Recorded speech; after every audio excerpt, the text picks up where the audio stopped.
الحمد لله رب العالمين والصلاة والسلام على محمد وعلى آله وصحبه أجمعين. بسم الله الرحمن الرحيم. وبه إليه قال حدثنا عبد الله بن محمد قال حدثنا أبو عاصم قال أخبرني ابن جريج قال أخبرني عمرو بن دينار قال سمعت جابر بن عبد الله رضي الله عنهما قال لما بنيت الكعبة ذهب النبي صلى الله عليه وسلم وعباس ينقلان الحجارة، فقال العباس للنبي صلى الله عليه وسلم اجعل إزارك على ركبتك، فخر إلى الأرض فطمحت عيناه إلى السماء فقال أرني إزاري فشده عليه.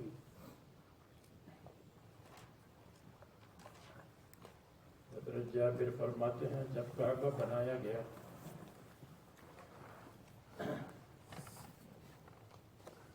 بعثت سے 5 سال پہلے، جب رسول اللہ صلی اللہ علیہ وسلم کی عمر 35 سال تھی، رسول اللہ صلی اللہ علیہ وسلم اور حضرت عباس پتھروں کو اٹھاتے تھے. حضرت عباس نے فرمایا اپنی ازار کو اپنی گردن پر رکھیں تاکہ پتھر سے کندھا بچ جائے. رسول اللہ صلی اللہ علیہ وسلم زمین کی طرف گر گئے. آپ کو بتایا تھا کہ قمیص اوپر یا چادر اوپر موجود تھی، لیکن جب نیچے ازار کو ہٹایا تو خوف کشف عورت، تو اللہ تعالیٰ نے رسول اللہ صلی اللہ علیہ وسلم کو خوف کشف عورت سے بھی بچایا.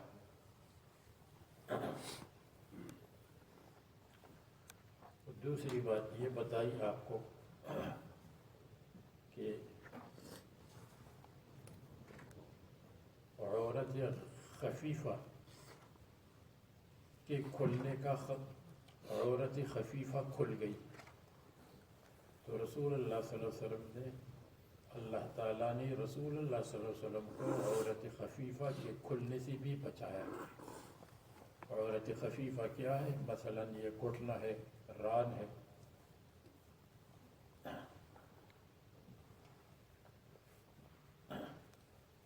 تو یہ اشکال وارد نہیں کہ عورت کا چھپانا انسان کی فطرت میں داخل ہے. حضرت آدم علیہ السلام کے زمانے سے لے کر قیامت تک. تو پھر رسول اللہ صلی اللہ علیہ وسلم کس طرح کشف عورت کر گئے؟ تو اس کے 2 جواب بتلائے. ایک یہ کہ خوف کشف عورت، اور دوسرا یہ کہ عورت خفیفہ ظاہر ہو گئی.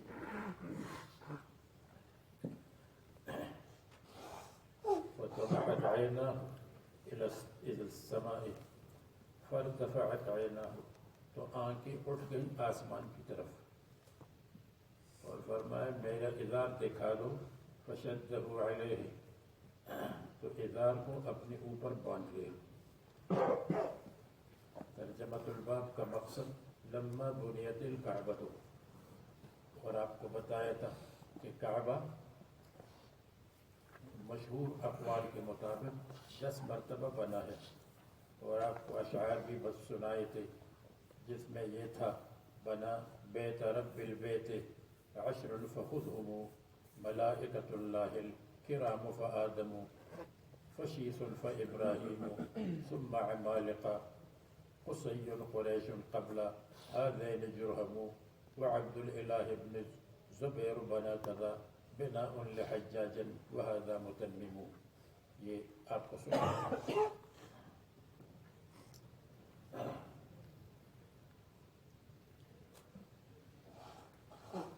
اور یہ بھی آپ کو بتایا تھا کہ حافظ ابن کثیر اور بہت سارے محققین کی نزدیک خانہ کعبہ سب سے پہلے ابراہیم علیہ السلام نے بنایا، اور حافظ ابن کثیر کے علاوہ ابو الولید مکی، محمد ابن عبداللہ ابو الولید ازرقی، انہوں نے تاریخ مکہ میں لکھا ہے. اور یہ امام بخاری کے استاذ امام بخاری کے وہ ہم عصر تھے، معاصر، اور ان کے دادا امام بخاری کے استاذ تھے، ابو الولید مکی کے دادا۔ تو جس نے تاریخ مکہ لکھی ہے اس کا نام محمد ہے، اور جو امام بخاری کے استاد ہے وہ احمد ابن محمد ابو الولید ہے۔ بہرحال اس کو چھوڑیے، لیکن ابو الولید ازرقی نے لکھا ہے، اور تاریخ کی کتابوں میں ہے کہ سب سے پہلے فرشتوں نے بنایا، ابراہیم علیہ السلام نے تجدید کی، اور ان کے دلائل میں یہ ہے ان اول بیت وضع للناس للذی ببکہ، سب سے پہلا گھر مکہ میں رکھا گیا۔ سب سے پہلا گھر ابراہیم علیہ السلام نے تھوڑا بنایا، کیا ابراہیم علیہ السلام سے پہلے لوگ ہوا میں رہتے تھے؟ معلوم ہوا کہ اول بیت فرشتوں نے بنایا، یا حضرت آدم علیہ السلام نے پھر بنایا۔ اسی طرح وَإِذْ يَرْفَعُ إِبْرَاهِيمُ الْقَوَاعِدَ، یرفع کا ذکر ہے، یؤسسو نہیں ہے۔ معلوم ہوا حضرت ابراہیم علیہ السلام رافع ہے، مؤسس نہیں۔ وَإِذْ بَوَّأْنَا لِإِبْرَاهِيمَ مَكَانَ الْبَيْتِ، جب ہم نے ابراہیم علیہ السلام کو مکان البیت کی طرف واپس کر دیا، یعنی وہ گم کر گئے تھے، تو ہم نے واپس کیا، یہ ہے یہاں بیت اللہ ہے، بنا دو۔ اور اسی طرح دوسری روایات سے بھی ساتھ، مثلا یہ حدیث میں آتا ہے کہ خانہ کعبہ کے بارے میں کہ یہ بیت اللہ حرمہ اللہ تعالی یوم خلق السماوات والارض، آسمان و زمین جب پیدا کیے تو اس دن سے اس کو حرام بنایا، محترم بنایا۔ تو معلوم ہوا کہ محترم تب ہے جب بیت اللہ تھا، اگر بیت اللہ نہیں ہے تو کیسے محترم ہے؟ بلکہ یہ الفاظ ہے ھذا بلد حرمہ اللہ تعالی یوم خلق السماوات والارض فهو حرام الى یوم القیامہ۔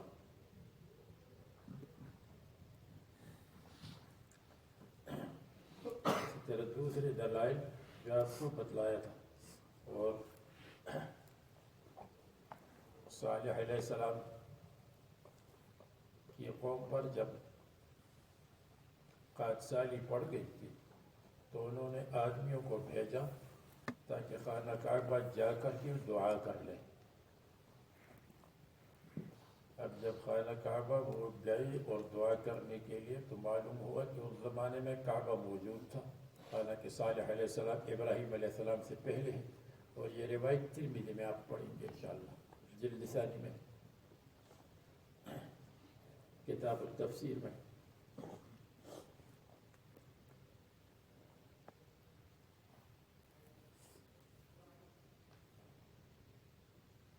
اس کے بعد دیکھو حدثنا عبداللہ بن مسلمہ عن مالک عن ابن شہاب عن سالم بن عبداللہ ان عبداللہ بن محمد بن ابی بکر اخبر عبداللہ بن عمر عن عائشة زوج النبي صلی اللہ علیہ وسلم ان رسول اللہ صلی اللہ علیہ وسلم قال لها،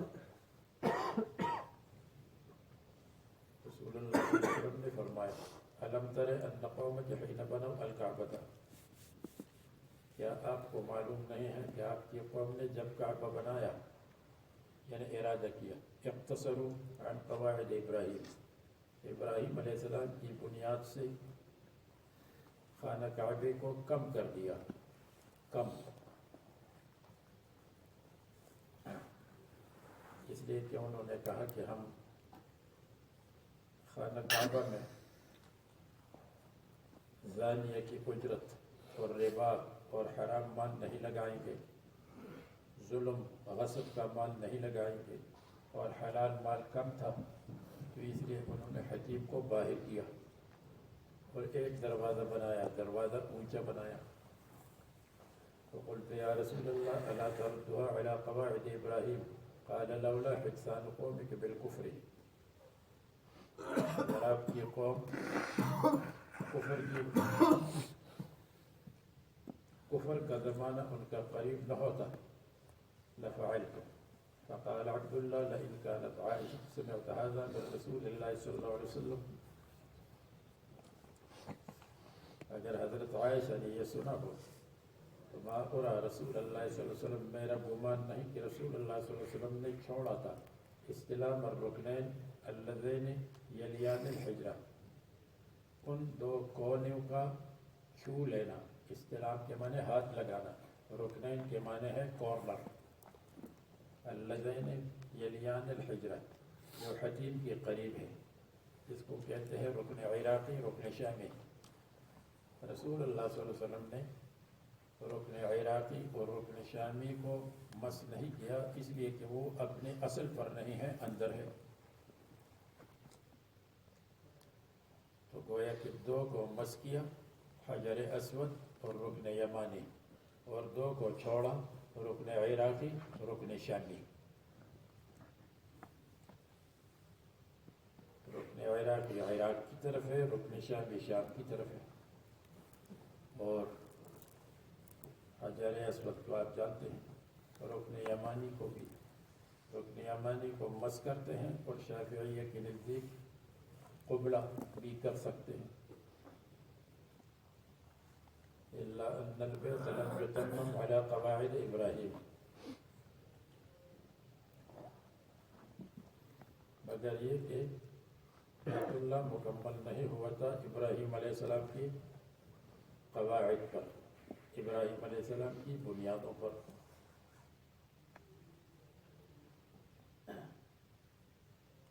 تو حجر کے معنی حتیم ہے، اور جو مقام ابراہیم ہے اس کو سیلاب نے اپنی جگہ سے ہٹایا تھا. حضرت عمر نے اس جگہ پر رکھا جہاں پر رکھا ہوا ہے، یہ مقام ابراہیم ہے.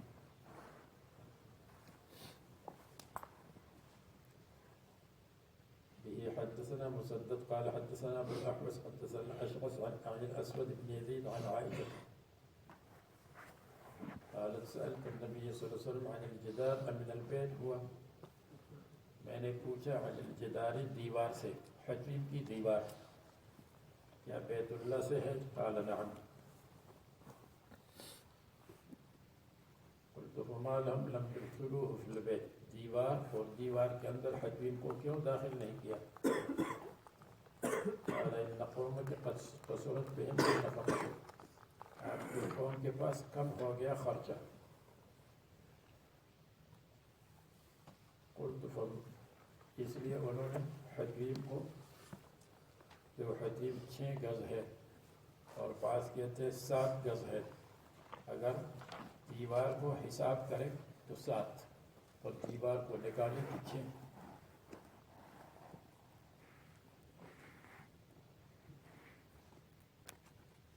پھر کہتے ہیں فما شان بابہ مرتفعا، بس کیا حالت ہے اس کے دروازے کی، مرتفعا کہ دروازہ اونچا ہے.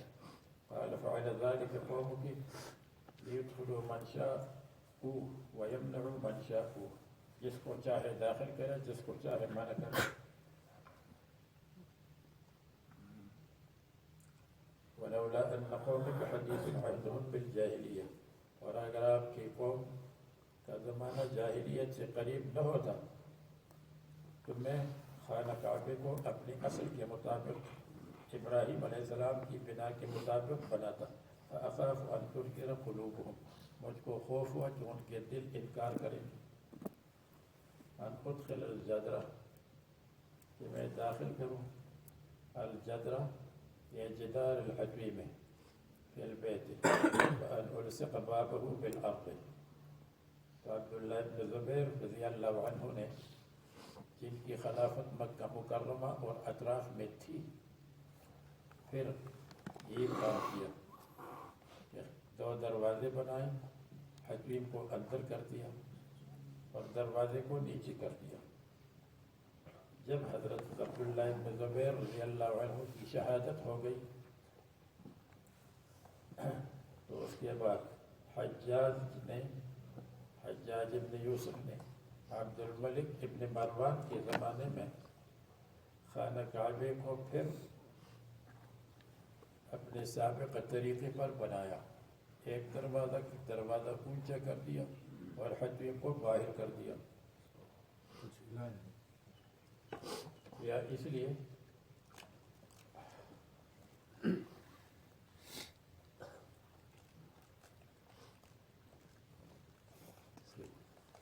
آج چونکہ مساٹیر حضرات نہیں آئیں گے تو اس لیے آج سنیچر کے دن دوسرے وقت کا سبق اس طرح ہوگا جیسے عام دنوں میں ہوتا ہے، سمجھیں، مساٹیر حضرات نہیں آئیں گے، ماسٹر کی جمع مساٹیر ہے۔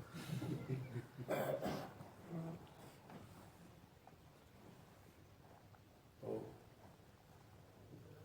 حجاج بن یوسف نے اسی طرح بنایا جیسے وہ اشعار میں آیا ہے، بنا لحجاج وہذا متمم، اس کے بعد پھر نہیں بنا، وہ پھر خلیفہ عباسی نے اس کو دوبارہ بنانا چاہا اس طریقے پر جو عبداللہ ابن زبیر والا تھا، تو امام مالک نے منع کیا اور فرمایا اگر اس طرح کرتے رہیں گے تو خانہ کعبہ کھلونا بن جائے گا، کوئی کہے گا ہم اس کو عبداللہ ابن زبیر کے مطابق بناتے ہیں، اور کچھ کہیں گے نہیں، رسول اللہ صلی اللہ علیہ وسلم کے زمانے میں جس طرح تھا اسی طرح، تو اسی لیے اس پر اجماع اور اتفاق ہوا کہ خانہ کعبے کو ویسا ہی چھوڑ دیا جائے اور حجم کو باہر کر دیا جائے۔ اس میں بھی اللہ تعالیٰ کی حکمت ہے، اس لیے کہ خانہ کعبہ میں داخل ہونا مستحب کے درجے میں ہے اور فضیلت کی بات ہے۔ خانہ کعبے میں لوگ نہیں جا سکتے، سب لوگ اکابر مشائخ بڑے بڑے جا سکتے ہیں، جیسے آج مساٹیر نہیں آئیں گے تو وہاں مشاہیر جاتے ہیں، کون جاتا ہے؟ مشاہیر، جانتے ہو مشاہیر مشہور کی جمع، تو حجم باہر ہے، حجم میں تو سب جا سکتے ہیں، حجم میں جا کر 2 رکعت پڑھ لیں تو ایسا ہے جیسے کعبے میں پڑھا۔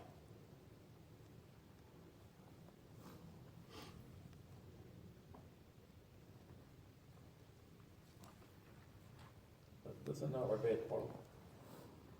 حدثنا عبيد بن إسماعيل قال حدثنا أبو أسامة عن هشام عن أبيه عن عائشة رضي الله عنها قالت قال لي رسول الله صلى الله عليه وسلم لولا حدثة قومك بالكفر لنقضت البيت ثم لبنيته على أساس إبراهيم فإن قريشا استقصرت بناءه وجعلت له خلفا قال أبو معاوية حدثنا هشام خلفا يعني بابا۔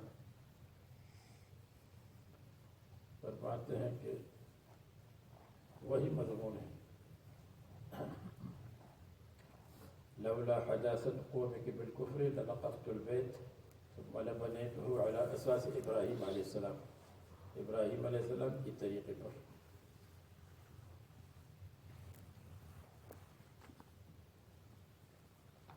فإن قریشا استقصرت بناءه، کیونکہ قریش نے استقصرت بناءه کم کر دیا اس کی عمارت کو، وجعلت له خلفا، اور میں اس کے لیے اور باب دروازہ بناتا تاکہ 2 دروازے ہوتے۔ پھر فرمائے خلف کا مطلب باب اور دروازہ ہے۔ اب یہ ہے کہ خانہ کعبہ بنایا گیا، پھر خانہ کعبہ کے اوپر جو غلاف ہے سب سے پہلے اسماعیل علیہ السلام نے ڈالا، ایک قول ہے، دوسرا قول عدنان نے ڈالا جو عرب کے رسول اللہ صلی اللہ علیہ وسلم کے آباء و اجداد میں ہے، تیسرا قول یہ ہے کہ تبع حمری نے ڈالا جس کا نام اسعد ہے، ایک قول یہ ہے کہ سب سے پہلے حضرت عباس کی والدہ نے ڈالا،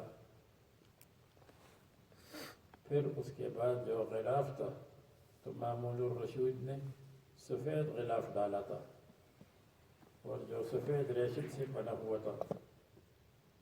اس کے بعد محمد ابن سبکتگین اس نے پیلا ڈالا، اصفر ڈالا. اس کے بعد ناصر عباسی، ناصر الدین عباسی، اس نے اسود ڈالا، اور اسود آج تک چل رہا ہے. تو لوگ پوچھتے ہیں خانہ کعبے کا غلاف کیوں اسود ہے؟ ایک جواب یہ ہے اس لیے اسود ہے تاکہ حجر اسود کے ساتھ مشابہت ہو. حجر اسود بھی اسود ہے، یہ بھی اسود ہے. دوسری وجہ یہ بھی لکھی ہے کہ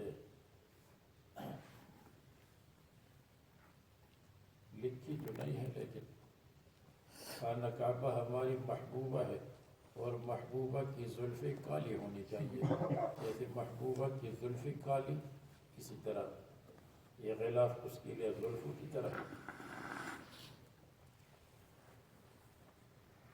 تیسری وجہ یہ ہے کہ اگر جب کالا ہے تو اس پر میل کچیل نظر نہیں آتا. جیسے آدمی کالے کپڑے پہنے تو اس میں میل کچیل نظر نہیں آتا. سفید کپڑے دوسرے دن میلے ہو جاتے ہیں.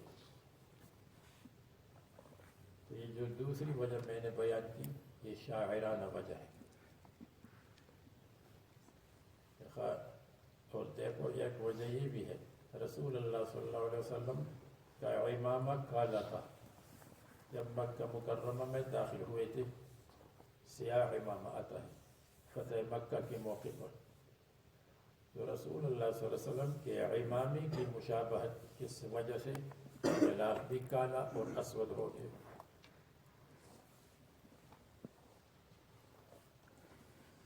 اور یہ دوسری وجہ شاعرانہ وجہ آپ کو بتائی. خانہ کعبہ ہماری محبوبہ ہے. جیسے پہلے آپ کو بتایا کعبہ محبوب ہے اور کعبہ معبود نہیں ہے. یہ نہیں ہے ہم وہاں کعبہ کی طرف نماز پڑھتے ہیں، اللہ کی لیے نماز پڑھتے ہیں. متنبی کا شعر ہے، کبھی متنبی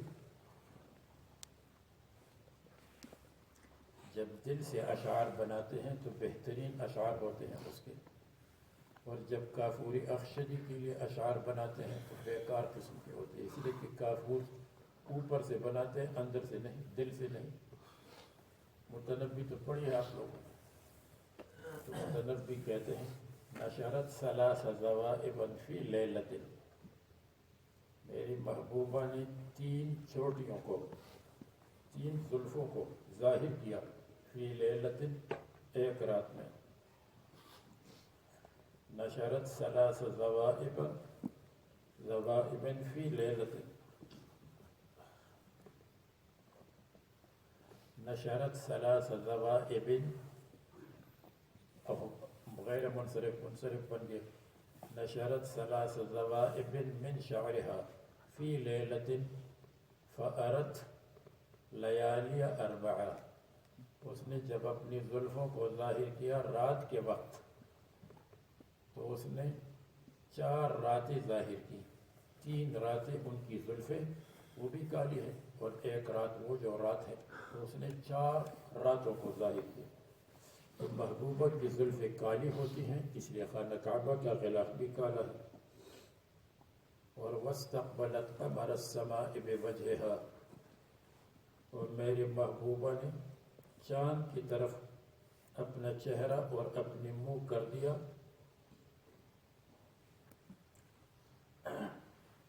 واستقبلت قمر السماء بوجهها فأرتني القمرين في ليل معه فأرتني القمرين في وقت معه. کہتے ہیں کہ اب اس نے ایک کمال کا شعر ہے. محبوبہ نے چاند کی طرف دیکھا. جب میں نے محبوبہ کے چہرے کی طرف دیکھا تو مجھے 2 چاند نظر آ گئے. ایک چاند محبوبہ کا چہرہ، اور دوسرا چاند یہ ہے کہ وہ آسمان والا چاند اس کے چہرے کی شیشے میں چھپ گیا تھا. تو میں نے 2 چاند دیکھے. اسی کو کہتے شاعری. حدثنا بیان بن عمرو قال حدثنا یزید قال حدثنا جریر ابن حازم قال حدثنا يزيد بن رومان عن عروة عن عائشة أن رسول الله صلى الله عليه وسلم قال لها يا عائشة لولا أن قومك حديث عهد بجاهلية حديث عهد ہونا چاہیے. جواب حدیث وزن فعیل ہے، اس میں مذکر مؤنث مفرد جمع سب برابر ہے. نمبر 2 بتعبیر كل واحد حدیث عہد بجاہلیہ. نمبر 3 قوم اوپر سے مفرد ہے اندر سے جمع ہے. قوم کا لفظ اوپر سے مفرد ہے. استاد نے طالب علم سے پوچھا شلوار اور پاجامہ مفرد ہے یا تثنیہ؟ اس نے کہا اوپر سے مفرد ہے، نیچے سے تثنیہ. اوپر سے مفرد ہے قوم، اندر سے جمع، اس لیے حدیث عہد مفرد آ گیا. ولا تكونوا اول کافر به کی طرح ہے. لأمرت البيت فهدم فأدخلت فيه ما أخرج منه، جو نکالا گیا. وألزقته بالأرض، میں اس کو ملاتا زمین کے ساتھ. وجعلت له بابين، بابا شرقيا وبابا غربيا. فبلغت به أساس إبراهيم، ابراہیم علیہ السلام کی بنیاد. یعنی مشہور یہ ہے کہ ابراہیم علیہ السلام نے بنیاد رکھی تھی، لیکن بنیادیں پہلے سے موجود تھی اور ابراہیم علیہ السلام نے اس بنیاد کے اوپر دیوار بنائی. دیکھو آپ نے پڑھا ہے کہ بیت المقدس یعنی مسجد اقصی اور مسجد حرام میں کتنا فاصلہ ہے؟ 40 سال. حدیث صحیح ہے. اور اگر ہم یہ کہیں کہ کعبے کو بنایا ابراہیم علیہ السلام نے، بیت المقدس کو کس نے بنایا؟ سلیمان علیہ السلام نے. تو حدیث میں آتا ہے. تو کیا سلیمان علیہ السلام و ابراہیم علیہ السلام کے درمیان 40 سال ہے؟ 1000 سے اوپر ہے. اس لیے اس حدیث کی روشنی میں ہم کہیں گے کہ فرشتوں نے کعبہ بھی بنایا تھا، بیت المقدس بھی بنایا، اور دونوں کے درمیان 40 سال. یا آدم علیہ السلام نے کعبہ بھی بنایا، بیت المقدس بھی بنایا، دونوں کے درمیان 40 سال. ورنہ ویسے مشکل ہے. اگر دوسری تعبیرات بھی ہے. فذلك الذي حمل ابن الزبير على هدمه، اس نے عبداللہ ابن زبیر کو آمادہ کیا علی ہدمہ کہ اس کو منہدم کرے. قال یزید وشہدت ابن زبیر حین ہدمہ، میں ابن زبیر کے پاس حاضر تھا جب اس کو گرایا. سنت 64 اور سنت 65. وبناه وادخل فيه من الحجر، اور اس میں داخل کیا من الحجر حجر. حجر کہتے ہیں پتھر کو اور حجر کہتے ہیں حکیم کو. حجر کے معنی منع کرنا، حکیم کو منع کیا گیا ہے، شامل نہیں کیا گیا. فقد رأيت أساس إبراهيم علیہ السلام حجارة پتھر كأسنمة الإبل.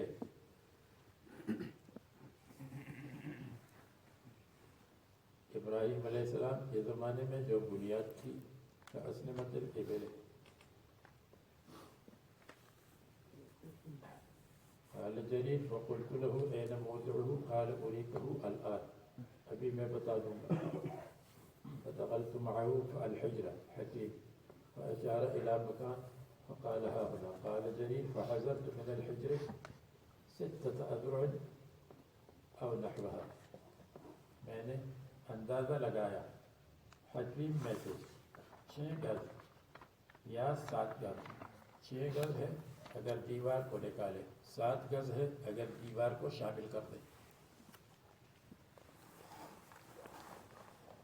باب فضل الحرم، مکہ کی فضیلت بیان کرنے کے بعد، کعبہ کی فضیلت بیان کرنے کے بعد اب حرم کی فضیلت. حرم جہاں پر شکار نہیں کرتے، جہاں پر گھاس کو نہیں کاٹتے، احترام کی وجہ سے وہ حرم ہے۔ مدینہ کی جانب 3 میل ہے اور عراق کی جانب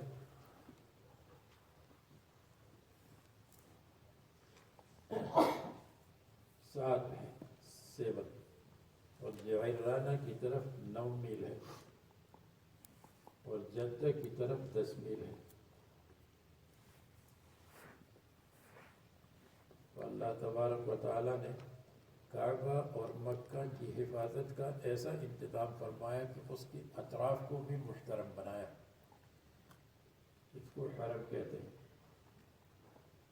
حرم کا مطلب محترم، اور حرم کے ایک معنی ہے منع کرنا۔ منع کرنا، وہاں شکار منع ہے، وہاں کسی پر زیادتی منع ہے۔ زیادتی کرنا تو ویسے بھی منع ہے، لیکن وہاں زیادہ ہے۔ باب فضل الحرم وقوله انما امرت ان اعبد رب هذه البلدة الذي حرمها وله كل شيء، اور ہر چیز اللہ کی ملکیت، وامرت ان اكون من المسلمین۔ اور یہ اولم نمکن لهم حرما آمنا، کیا ہم نے ان کو قدرت نہیں دی، کیا ہم نے ان کو اقتدار نہیں دیا، یا کیا ہم نے ان کو حکومت نہیں دی اس حرم میں جو امن والا ہے؟ یہ کتنی بڑی نعمت ہے۔ یجبا الیہ ثمرات کل شیء، ہر چیز کے ثمرات وہاں پہنچتے ہیں اور لائے جاتے ہیں۔ اور اب تو کچے ثمرات بھی پہنچتے ہیں، چائنا بناتا ہے حرم میں، حرمین میں چائنا کی چیزیں آتی ہیں، کچی کچی چیزیں 2 دن میں ٹوٹ اور خراب ہو جاتی ہیں اور ٹوٹ جاتی ہیں۔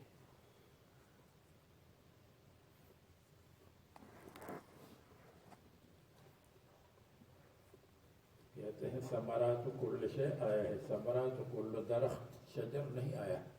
شجر ہو، فیکٹری ہو یا اور کوئی چیز ہو، سب کے ثمرات وہاں آتے ہیں۔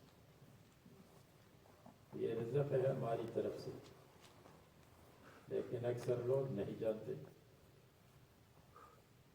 تو الذي حرمها، یہ محل ترجمہ۔ حدثنا علي بن عبد الله قال حدثنا جرير بن عبد الحميد عن منصور عن مجاهد عن طاووس عن ابن عباس قال قال رسول الله صلى الله عليه وسلم يوم فتح مكة إن هذا البلد حرمه الله تعالى لا يعجب شوكه، کاٹنے والا درخت نہ کاٹا جائے، ولا ينفر صيده، شکار کو نہ بگایا جائے۔ اور یہ بھی شکار کا بگانا ہے کہ تم اس کی جگہ بیٹھ جائے اور وہ بھاگ جائے، یہ بھی مت کرو۔ ولا يلتقط لقطته، اور نہیں اٹھائے گا لقطته، اٹھائی ہوئی چیز کو، لقطہ پائی ہوئی چیز، الا من عرفها، مگر اعلان کرنے والا۔ لا يحدث شوكه، اس کی تشریح 2 مرتبہ گزری ہے، 1 مرتبہ اپنی جگہ آئے گی انشاءاللہ۔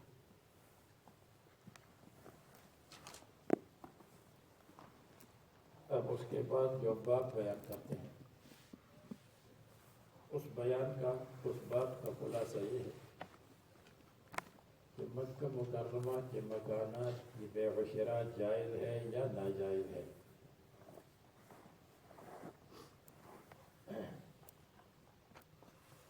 احناف کی نزدیک، بلکہ ائمہ ثلاثہ کی نزدیک ناجائز ہے، امام شافعی رحمہ اللہ کی نزدیک جائز ہے، اور آج کل فتویٰ جواز پر ہے۔ احناف کی کتابوں میں بھی صدر الشہید نے لکھا ہے اور کہا ہے کہ جائز ہے، لیکن اصل کے اعتبار سے اصل مذہب میں جائز نہیں ہے۔ کیوں؟ عن عمرو بن شعیب عن ابیہ عن جدہ، یہ حدیث ہے،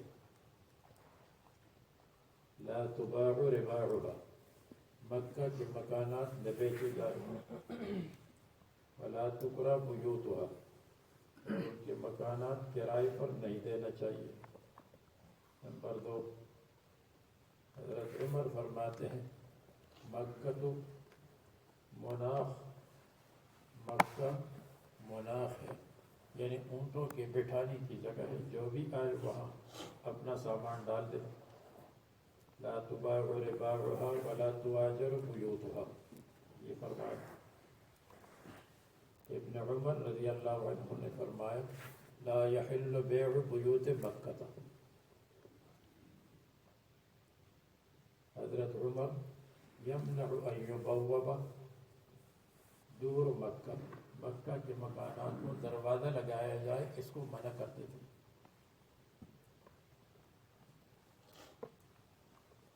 وعن علقمة قال توفي رسول الله صلى الله عليه وسلم وما يدعى بیوت مکہ یا رباع مکہ الا السوائب، رسول اللہ صلی اللہ علیہ وسلم کی وفات ہوئی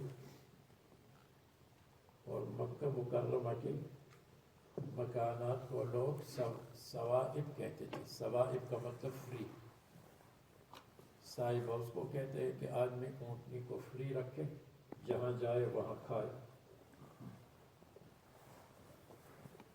ان روایات سے پتہ چلتا ہے جائز نہیں ہے بیچنا اور کرایہ، اور امام شافعی کے نزدیک جائز ہے۔ امام بخاری اس مسئلے میں امام شافعی کے ساتھ ہے، بلکہ آپ احناف وغیرہ بھی ان کے ساتھ ہیں۔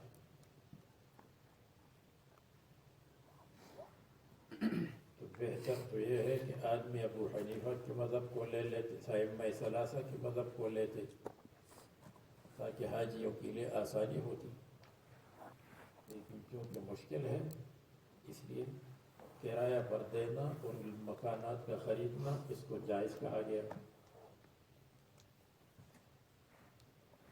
اب مصنف ان دلائل کو بیان کریں گے، 2 باب، ایک باب یہ ہے اور ایک باب آنے والا ہے، دونوں میں بیان کریں گے کہ بیع و شراء جائز ہے۔ توریث دور مکہ، مکانات وراثت میں لینا، و بیع و شراء، اور لوگ مسجد حرام میں برابر ہے، یعنی مصنف فرماتے ہیں حرم میں لوگ برابر نہیں ہے، مسجد حرام میں برابر ہے، جہاں بیٹھو وہاں بیٹھو، دوسرے کو مت اٹھاؤ، خاصتاً صرف مسجد میں، حرم میں نہیں۔